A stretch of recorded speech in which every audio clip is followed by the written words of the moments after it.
গেল কয়েকদিন ধরে ভাঙনের গুঞ্জনের মুখে রয়েছে জামায়াতে ইসলামীর নেতৃত্বাধীন ১১ দলীয় জোট।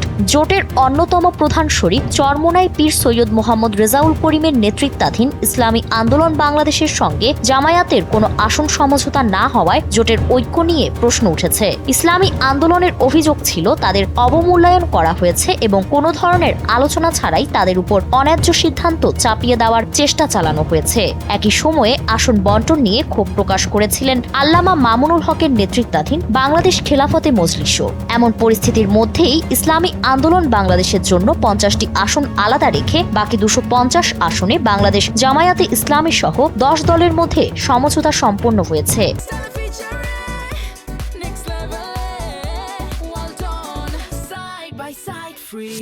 এই সমঝোতার নাম দেওয়া হয়েছে ১১ দলীয় নির্বাচনী ঐক্য। বৃহস্পতিবার ওই ২৫০ আসনের প্রার্থী তালিকা ঘোষণার কথা রয়েছে।